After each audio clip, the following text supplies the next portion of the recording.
प्रभुपाद की অনুবাদ। যখন ভ্রমরদের অধিপতি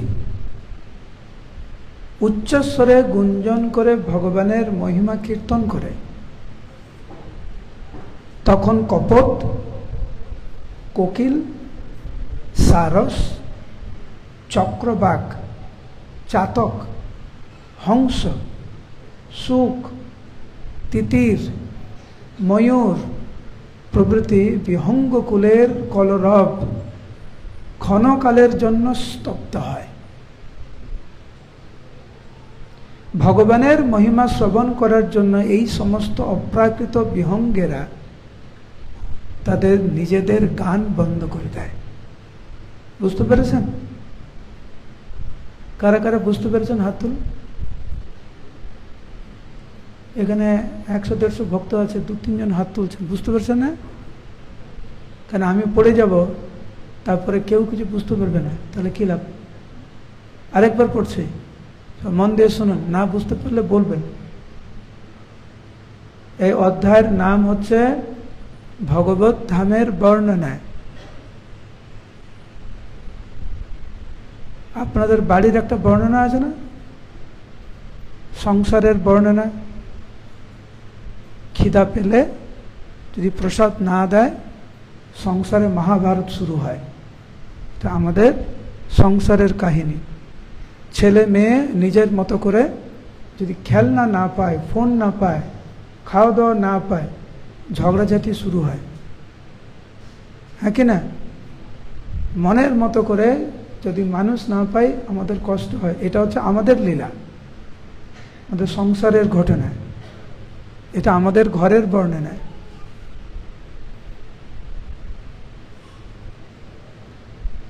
একবার সত্য ঘটনা বলছি, কারণ আমি ওখানে নিচে সাক্ষী ছিলাম। গুরু মহারাজ একজনকে ফোন করেছে। ফোন করার পরে গুরু মহারাজের সাথে কথা বলছে, তো পাশে থেকে প্রভুর সাথে কথা বলছে, পাশে থেকে ওনার যে বাচ্চা আছে, বাচ্চা এসে চিৎকার চেঁচামেচি করছে। তখন প্রভু চিৎকার করে বলছে, তুমি বুঝতে পারছো না গুরু মহারাজের সাথে কথা বলছি, একটুখানি সামলাতে পারছো না, বাচ্চাকে দেখতে পাচ্ছ না, এটা কি হচ্ছে, মানে এগুলো বলে যাচ্ছে লাউড স্পিকারে, আর আমি গুরু মহারাজের পাশে। তারপরে এরকম করে বলেছে, গুরু মহারাজ আছে, শুনতে পাচ্ছ না, কেন এরকম করছো, একটু সামলাতে পারছো না? তো মাতাজি তো বাচ্চাকে নিয়ে চলে গেছে, ফোনে যেটা বোঝা যাচ্ছে। তখন গুরু মহারাজ ওনাকে বলছেন, তোমাকে অশেষ ধন্যবাদ, তোমার সংসারের পরিস্থিতি যে আমার সামনে কিছুক্ষণ ফুটিয়ে তুললে, তার জন্য তোমাকে ধন্যবাদ। তো আমাদের সংসারের কিছু কাহিনী আছে, আমাদের মন্দিরের কিছু কাহিনী আছে, ব্রহ্মচর্য আশ্রমের কিছু কাহিনী, গৃহস্থ আশ্রমের কিছু কাহিনী, সন্ন্যাস আশ্রমের কিছু কাহিনী, বানপ্রস্থ আশ্রমের কিছু বর্ণনা। কিন্তু এইটি হচ্ছে ভগবত ধামের বর্ণনা। বুঝতে পারছেন? এইবারে মন্ত্র শুনে দেখেছেন এরকম কখনো এরকম বর্ণনা সচক্ষে, যেখানে যখন ভ্রমরদের অধিপতি উচ্চস্বরে গুঞ্জন করে ভগবানের মহিমা কীর্তন করেন, তখন কপট, কোকিল, সারস, চক্রবাক, চাতক, হংস, শুক, তিতির, ময়ূর প্রভৃতি বিহঙ্গকুলের কলরব ক্ষণকালের জন্য স্তব্ধ হয়। ভগবানের মহিমা শ্রবণ করার জন্য এই সমস্ত অপ্রাকৃত বিহঙ্গেরা তাদের নিজেদের গান বন্ধ করে দেয়।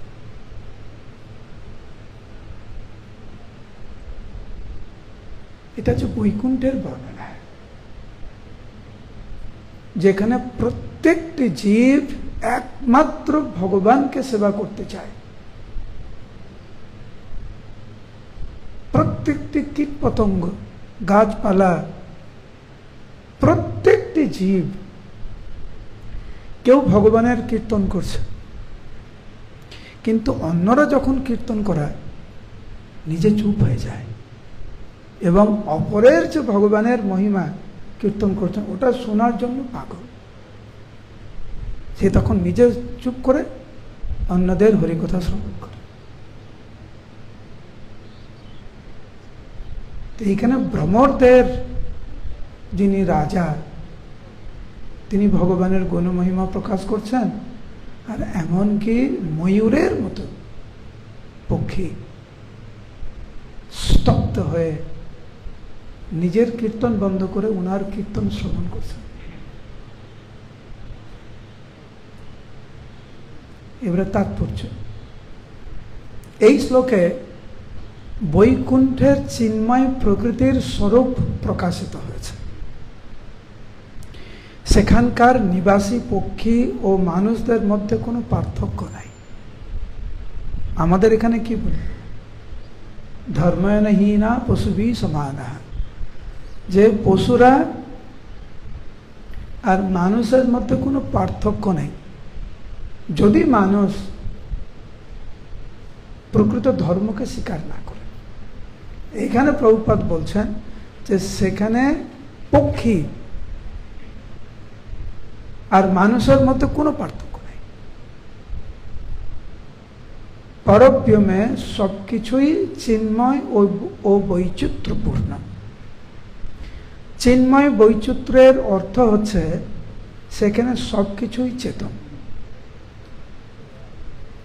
সেখানে কোনো কিছুই অচেতন নয়। স্নান করার পরে আমরা টাওয়াল বা গামছা ব্যবহার করি। টাওয়াল বা গামছা চেতন অচেতন?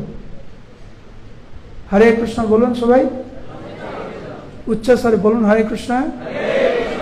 আপনারা জেগে আছেন, শুনছেন? গামছা বা টাওয়াল যেটা আমরা স্নানের পরে ব্যবহার করি সেটা চেতন না অচেতন? কিন্তু ভগবত ধামে একটি গামছা ভগবানের কাপড়, ভগবানের চাদর, ভগবানের নূপুর, প্রত্যেকটি বিষয় ভগবত ধামে হচ্ছে চেতন। ভগবত ধাম তার মহিমা কেন?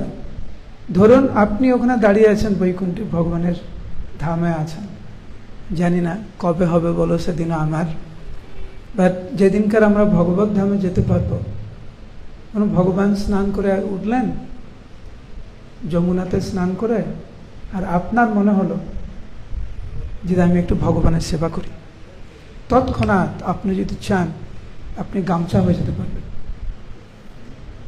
এবং গামছা হয়ে আপনি ভগবানের সামনে গেলেন, ভগবান আপনাকে সেবায় নিয়োজিত করলো, গা মুছে আপনাকে রেখে দিল, আপনি আগের মতোই আবার নিজের স্বরূপ আপনি গ্রহণ করতে পারবেন। এটা হচ্ছে ভগবত ধাম। সেইখানে এসে জন্য এখন প্রভুপাদ বলছেন সেখানে কোনো কিছুই অচেতন নয়। সেখানকার বৃক্ষরাজি, ভূমি, গুলমলতা, পুষ্প, পশু ও পক্ষী সবকিছুই কৃষ্ণ চেতনায় স্তরে অধিষ্ঠিত।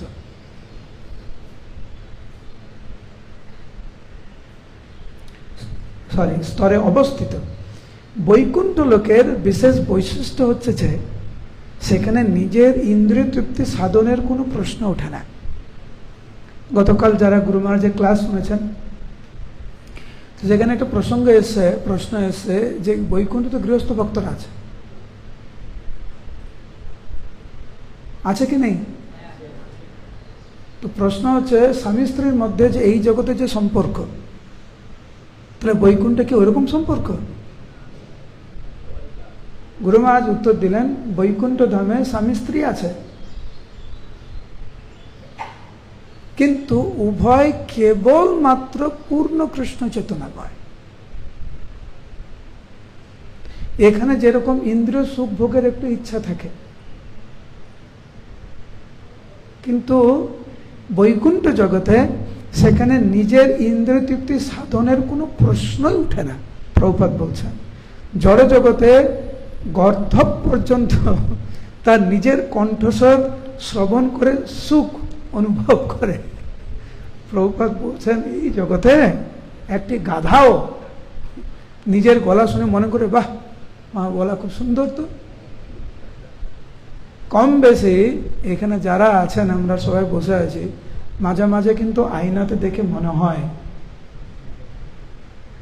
আমি কিন্তু দেখতে এত খারাপ না, কিন্তু যদি মুখে যদি আরেকটু পাউডার লাগাই তাহলে হয়তো আরেকটু ভালো লাগবে, সেই জন্য তো এত মেকআপ, সেই জন্য এত প্রচেষ্টা। এই জড় জগতের মায়া এত প্রভাবশালী, আমাদের কল্পনাতীত। সেখানে আমাদের আচার্যরা গিয়েছেন অসত্যেরও সত্য করি মানি, যেটা অসত্য সেটাকে সত্য করি মানি, আর জানিয়া শুনিয়া বিষ খাইল, জেনে শুনে বিষ খাওয়া।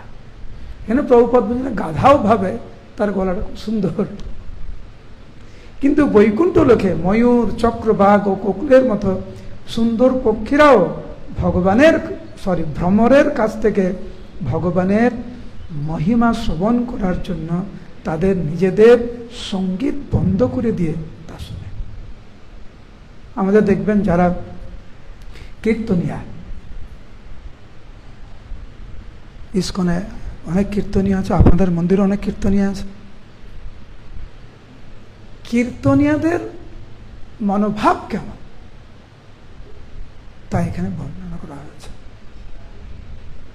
কীর্তনিয়াদের মনোভাব হচ্ছে, হ্যাঁ ভগবান ওনাকে কৃপা করে প্রতিভা দিয়েছে কীর্তন করার জন্য, কিন্তু সে নিজের কীর্তনে যতটা না প্রাধান্য দেয়, অপরের কীর্তনে শ্রবণ করার জন্য বেশি প্রাধান্য দেয়।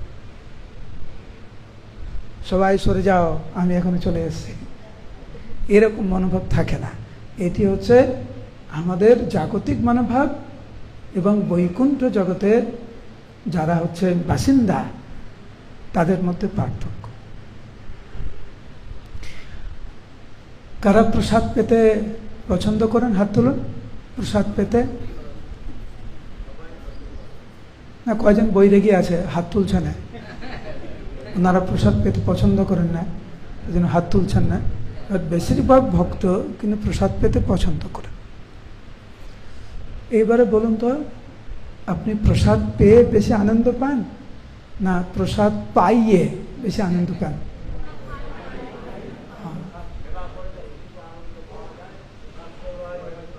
প্রসাদ পাইয়ে যে আনন্দ, সেটা প্রসাদ পাওয়ার থেকে আরো বেশি অধিক আনন্দ। একে তো প্রসাদ, বৈষ্ণবকে সেবা করা, ভগবানকে ভোগ লাগিয়ে সেবা করা, একে বলে সেবা আনন্দ। সর্বশ্রেষ্ঠতম আনন্দ হচ্ছে সেবা আনন্দ।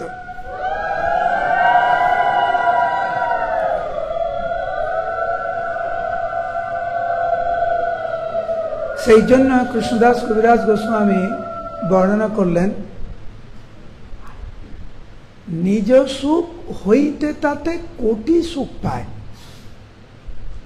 সখীর স্বভাব এক অকথ্য কথন, কৃষ্ণ সহ রাধিকার লীলা যে করায়, নিজ সুখ হইতে তাতে কোটি সুখ পায়। এইটা হচ্ছে ব্রজবাসীদের মহিমা, ব্রজগোপিকাদের মহিমা। তারা চিন্তা করে না যে কৃষ্ণের সাথে আমি লীলা করব, না, কৃষ্ণ সহ রাধিকার লীলা যে করায়, নিজ সুখ হইতে তাতে কোটি সুখ পায়। ভগবান কৃষ্ণ এবং শ্রীমতী রাধারানী যাতে সঠিকভাবে লীলা আস্বাদন করতে পারেন তার জন্য জীবন উৎসর্গ করেছেন, এবং সেইভাবে জীবনকে উৎসর্গ করার ফলে কৃষ্ণের সাথে লীলা করে যে আনন্দ পাওয়া যায়, কৃষ্ণ এবং শ্রীমতী রাধারানীর লীলাতে সহযোগিতা করে তার থেকে কোটি সুখ বেশি পাওয়া যায়। এইটি হচ্ছে ব্রহ্মমত বা গৌড়ীয় সম্প্রদায়ের বৈশিষ্ট্য। একটি হচ্ছে নিজে কীর্তন করা, আরেকটি হচ্ছে অপরের কীর্তনে সহযোগিতা করা। এটা হচ্ছে ব্রহ্মমাধব গৌড়ী সম্প্রদায়ের বৈশিষ্ট্য। নিজে একটু মান পাওয়া, তার থেকে কোটি সুখ, বেশি আনন্দ যখন আমরা অন্য ভক্তের মান আমরা বর্ধন করি। নিজে প্রসাদ পাওয়া আর অপরকে প্রসাদ পাওয়ানো অনেক পার্থক্য।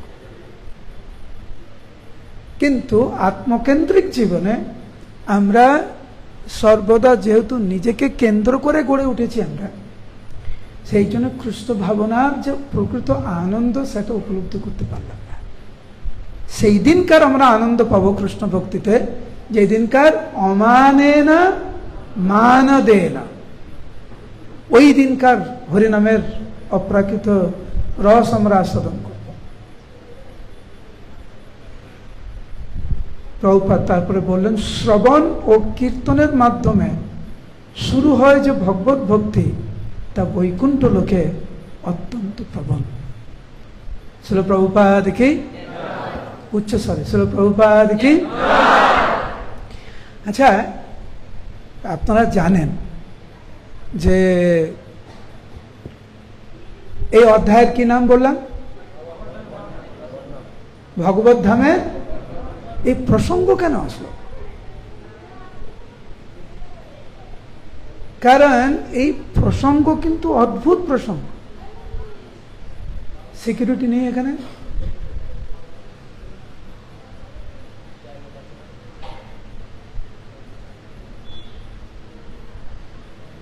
প্রসঙ্গ হচ্ছে অদ্ভুত। প্রসঙ্গ এরকম ছিল যে দিতি ওনার গর্ভে ওনার 2 সন্তানকে 100 বছর গর্ভে ধারণ করে রেখেছে।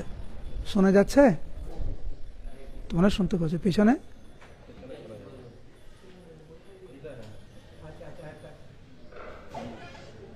দিদা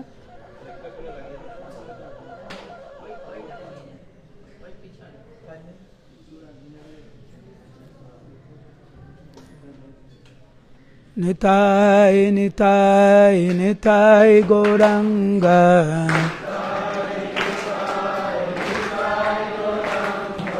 নিতাই নিতাই নিতাই গৌরাঙ্গ,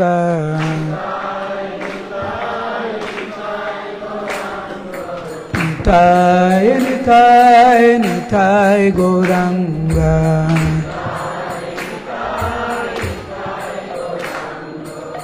নিতাই নিতাই নিতাই গৌরাঙ্গ।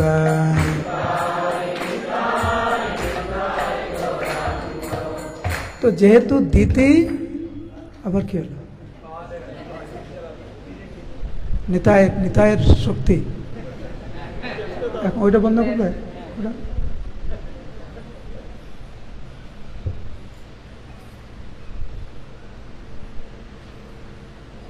হরে কৃষ্ণ, সবাই বলুন হরে কৃষ্ণ। তো দিতি 100 বছর উনার গর্ভে হিরণ্যকশিপু এবং হিরণ্যাক্ষকে ধারণ করে আছেন, কারণ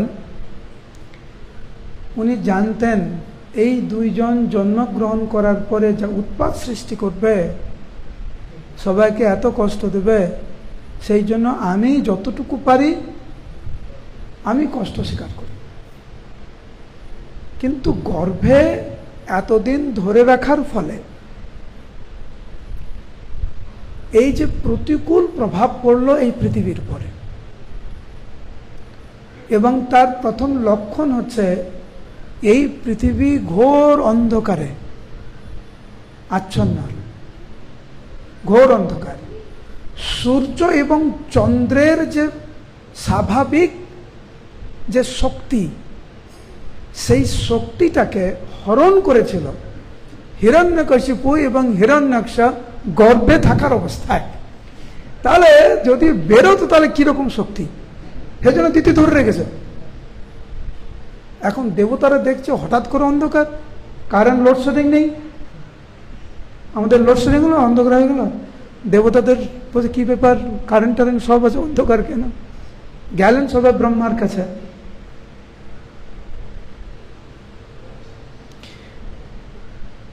ব্রহ্মা তো উত্তর দেবে কিছু, তাই না? যে এই জন্য হয়েছে, তোমরা চিন্তা করো না, ইত্যাদি ইত্যাদি। ব্রহ্মা উত্তর দিলেন ভগবত ধামের মহিমা বর্ণনা করে।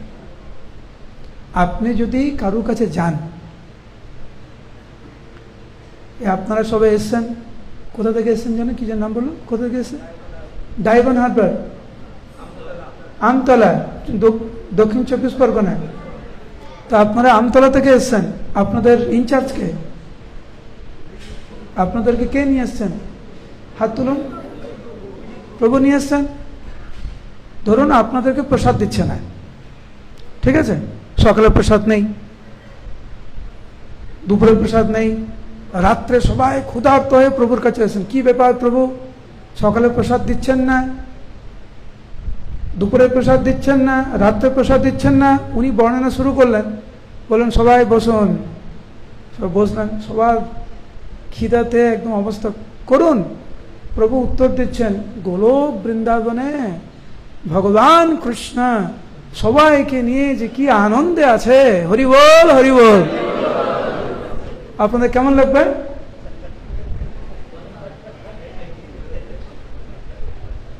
ব্রহ্মা কিন্তু তাই করছে। ঘোর অন্ধকারে সমস্ত দেবতারা, সারা বিশ্ব ব্রহ্মাণ্ড, আর ব্রহ্মা বর্ণনা শুরু করলেন বৈকুণ্ঠের বর্ণনা। কি শুনছি আমরা? যে কিভাবে ভ্রমর রাজ ভগবানের মহিমা এত সুন্দরভাবে বর্ণনা করছেন, আর সমস্ত পশু পাখিরা তাদের নিজেদের কীর্তন বন্ধ করে সবাই ভ্রমর রাজের কীর্তন শুনছে। কিন্তু এইটি হচ্ছে আসল উত্তর। এই জড় জগতে আমরা যতদিন থাকব, আজকের বেশি অন্ধকার, আজকের বেশি আলো, আজকের বেশি বৃষ্টি, কালকের অনাবৃষ্টি, কালকের বেশি শীত, আজকের এ আমাকে দুঃখ দিচ্ছে, কালকের ও আমাকে দুঃখ দিচ্ছে, আজকে শরীর খারাপ, মন খারাপ, ইত্যাদি ইত্যাদি ইত্যাদি, এগুলো চলতেই থাকবে। কিন্তু যেই দিনকার আমরা ভগবত ধামের মহিমা বর্ণনা শ্রবণ করে হৃদয়ের পরিবর্তন নিয়ে আসবো, ভগবানের চরণ কমলে আমাদের আসক্তি হবে, আর আমরা যদি ভগবত ধামে আমরা ফিরে যেতে পারি, তাহলে এই জড় জগতের আর কোনো দুঃখ কষ্ট আমাদেরকে ভোগ করতে হবে না। তাই গৌর প্রেমানন্দে। সেই জন্য ব্রহ্মার এই যে বর্ণনা, এই যে উত্তর, এটা হচ্ছে প্রকৃত উত্তর।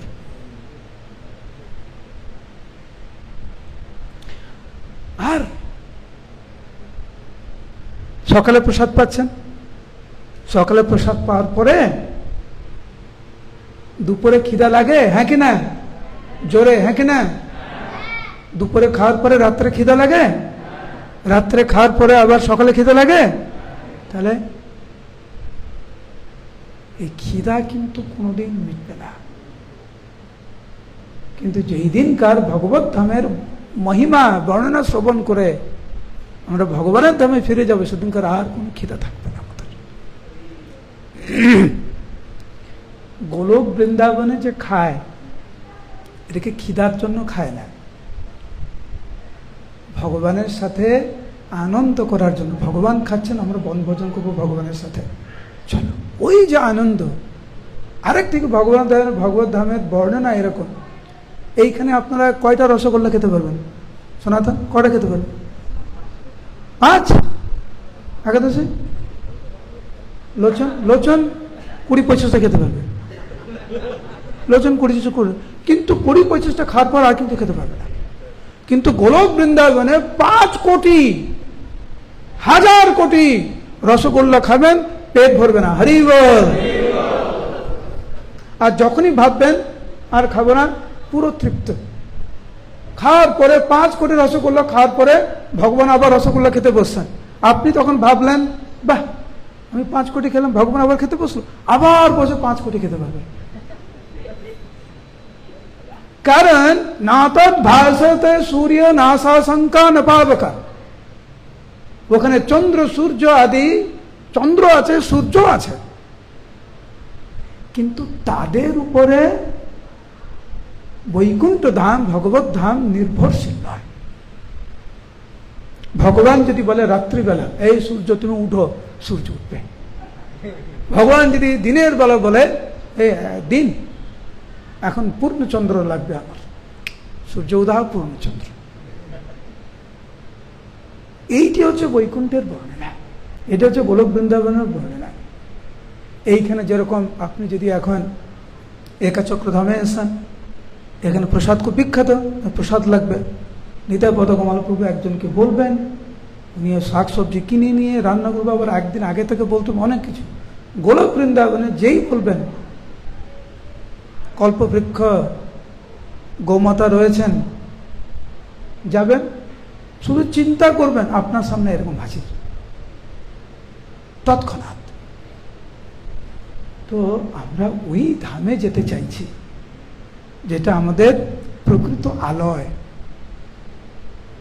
তার জন্য সাধন ভজন করতে লাগবে না, তার জন্য ত্যাগ করতে লাগবে না, তার জন্য পুরো জীবন গুরুদেবের চরণকমলে আত্মসমর্পণ করতে লাগবে না। বাংলায় একটা কথা আছে, কষ্ট না করলে কেষ্ট মেলবে না। আপনারা কোথায়? ডায়মন্ড হারবার। ডায়মন্ড হারবার দেখেন তো অনেক দূর, কত দূর থেকে এসেছেন, কিন্তু নিতাইয়ের চরণে এসেছেন। বলুন জয় নিতাই, উচ্চস্বরে জয় নিতাই। ভালো লাগছে? এই কষ্ট স্বীকার আমাদের করতেই হবে, এই ত্যাগ আমাদের করতেই হবে, নাহলে আমরা ভক্তি করতে হবে। আমাদের যত সমস্যা আছে এই সমস্যার সমাধান হচ্ছে বৈকুণ্ঠ ধামের বর্ণনা শ্রবণ করে প্রভুপাদের যে শিক্ষায় আমরা শিক্ষিত হয়েছি সেই শিক্ষা আমাদের বাস্তব জীবনে ধারণ করতে। তো যদিও ভাগবতের এই বিষয়ে অনেক কিছু বলা যায়, কিন্তু আজকের ও কালকে নিতাই কমলপ্রভু আমাকে বললেন যে আজকের হচ্ছে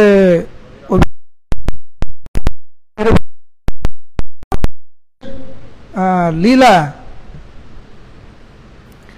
ওটা ইজিলি 2-2.5 ঘন্টা বর্ণনা করা যায়, কারণ অবিরাম ঠাকুরের সম্বন্ধে আলাদা আলাদা গ্রন্থ রয়েছে।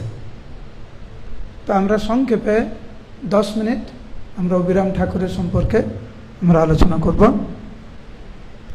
তো অবিরাম ঠাকুর হচ্ছেন এই দ্বাদশ গোপালের অন্যতম।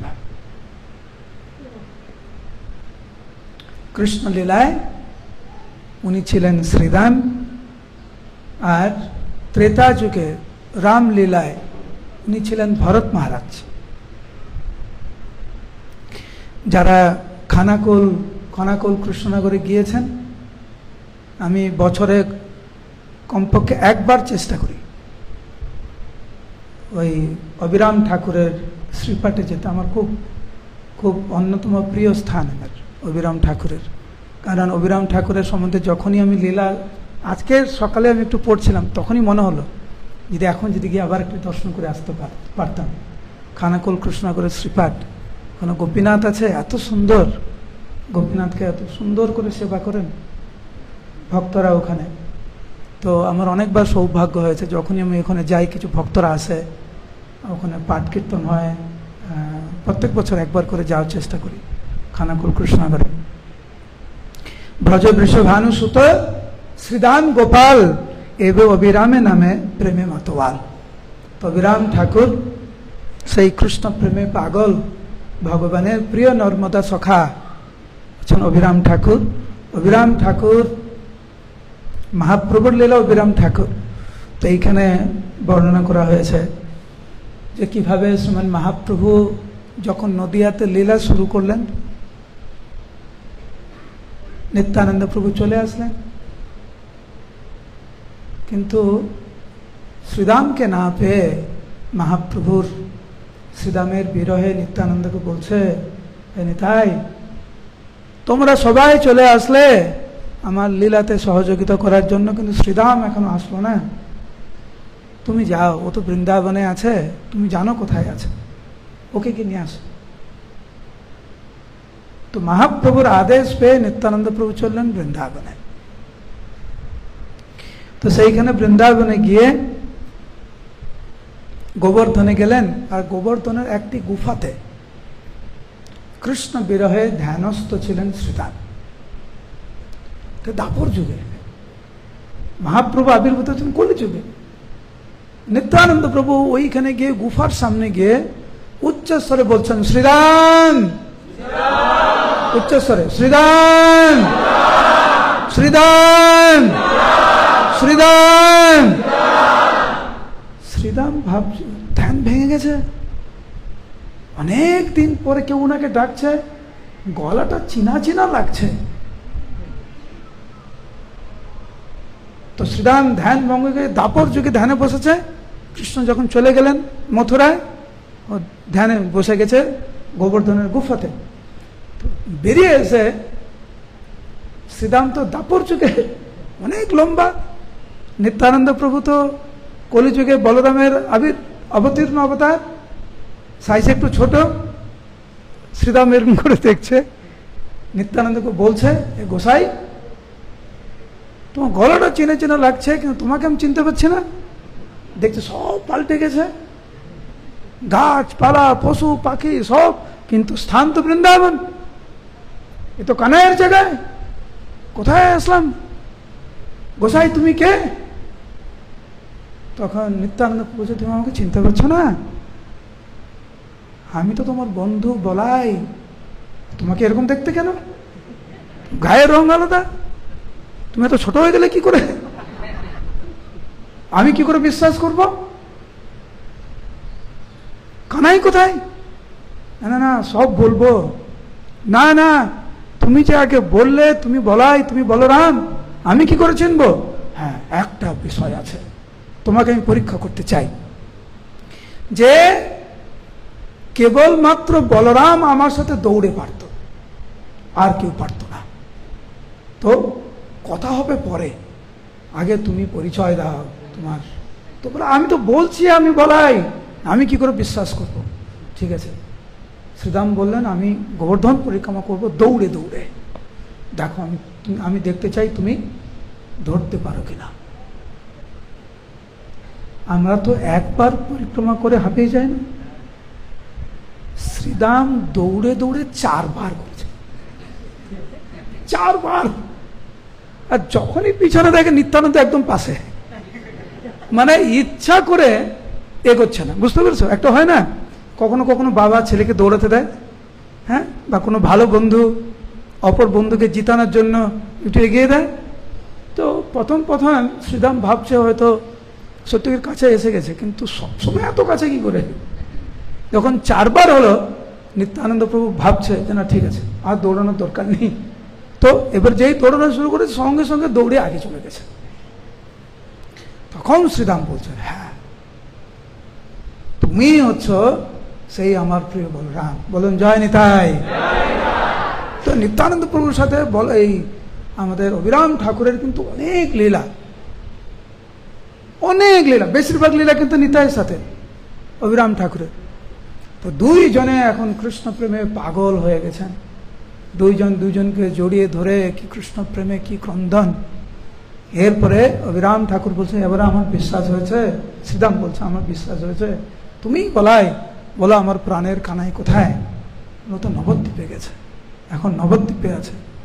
তোমার জন্য শ্রীমান মহাপ্রভু গৌরচন্দ্র ক্রন্দন করে তোমার বিরহে, আর তুমি এইখানে গুফাতে বসে তুমি ধ্যান করছো, চলো আমার সাথে চলো। তো দুইজনে কীর্তন করতে করতে নাচতে নাচতে ওনারা এসেছেন এই নবদ্বীপে। আর মহাপ্রভু দুইজনকে পেয়ে এত খুশি, নিতাইকে আর শ্রীদামকে এক জায়গায় পেয়ে মহাপ্রভু ক্রন্দন করতে লাগলেন শ্রীদামকে পেয়ে, আলিঙ্গন করলেন। এখন দুইজনে শ্রীদামের কাছে ছোট, মহাপ্রভু কত লম্বা ছিল, নিতাই কত লম্বা, কিন্তু দুইজনের কাছে শ্রীদাম আরো লম্বা। তো মহাপ্রভু নিতাইয়ের দিকে তাকাচ্ছে, আরে কিছু তো পরিকল্পনা করো।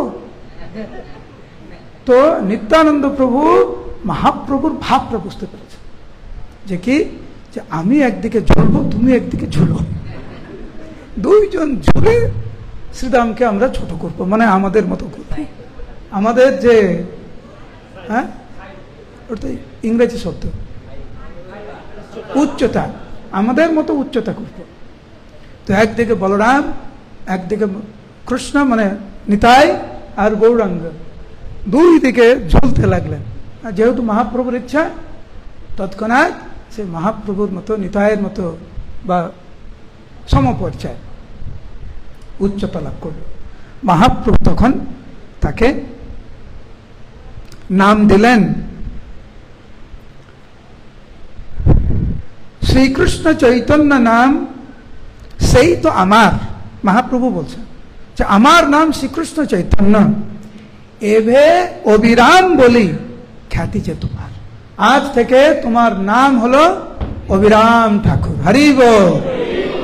নিত্যানন্দ ডাকি তবে বলেন হাসিয়া।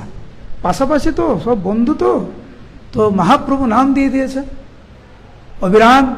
নিত্যানন্দ প্রভু সঙ্গে সঙ্গে হাসতে লাগলেন, আরে আরে তোমার নাম আর শ্রীরাম না, তোমার নাম আর শ্রীরাম না, তোমার নাম এখন অবিরাম। বলুন অবিরাম ঠাকুর কি।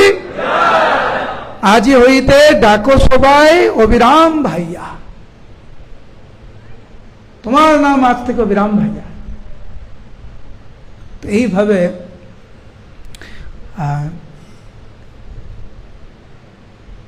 শ্রীরাম অবিরাম ঠাকুর হলেন। নিত্যানন্দ প্রভু অনেকভাবে রহস্য করেছেন অবিরাম ঠাকুরের সাথে। মাঝে মাঝে অবিরাম ঠাকুরকে বলতেন নিত্যানন্দ প্রভু, তুমি যে কত মূর্খ, এদিকে কানায় লীলা করছো, ওদিকে তুমি মূর্খের মতো শুয়ে আছো গুফাতে বৃন্দাবনে গোবর্ধনে, এ তোমার কিরকম আচরণ, এরকম করে বলতেন। কিন্তু শ্রীরামের যে আধ্যাত্মিক শক্তি, উনি যে কৃষ্ণের কত প্রিয়, তা নিত্যানন্দ প্রভু উনি ভালো করে জানতেন।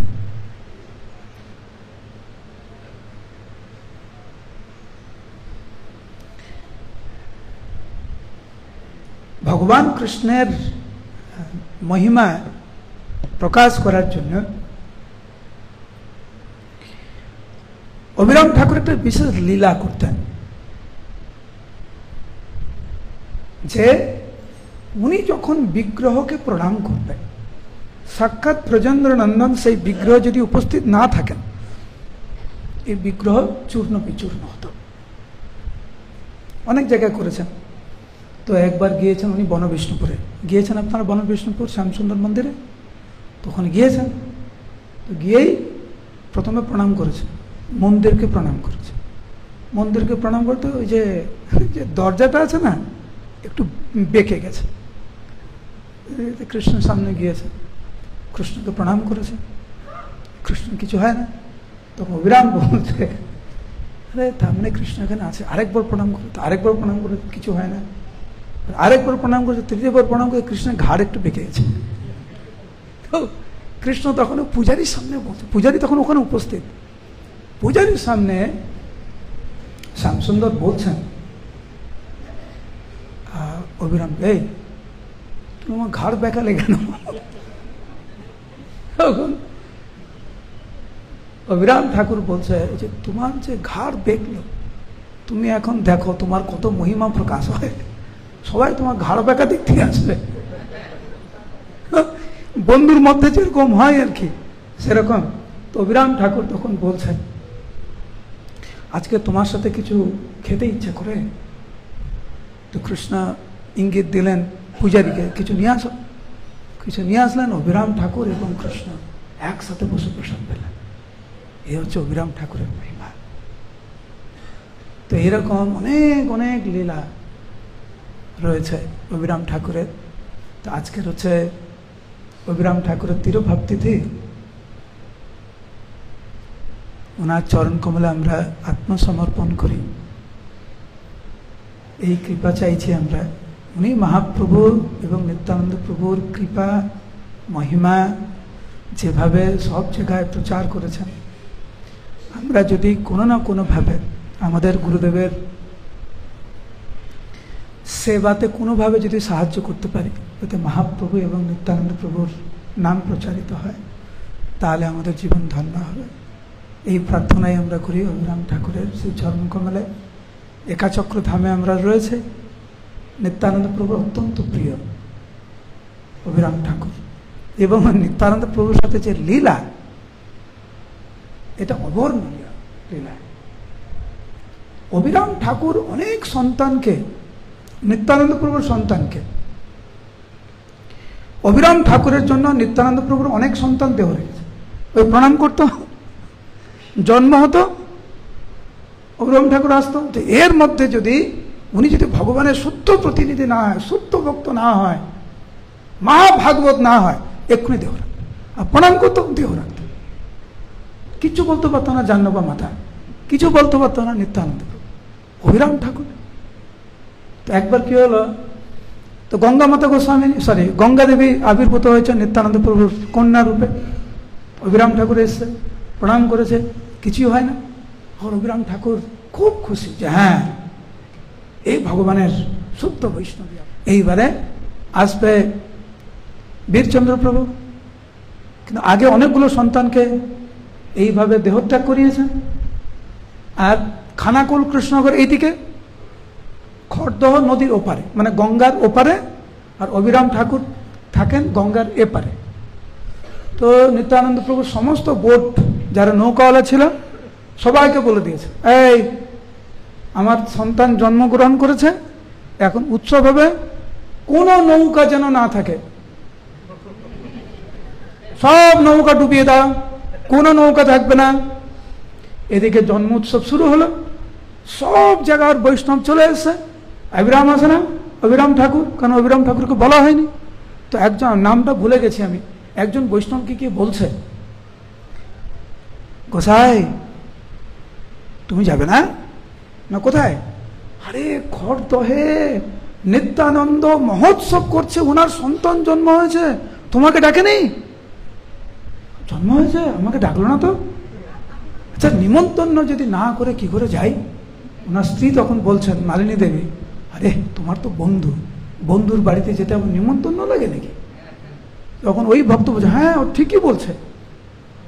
তো অভিরাম ঠাকুর নিমন্ত্রণ পায়নি, হাঁটা শুরু করলো, এসে দেখে না একটাও নৌকা নেই।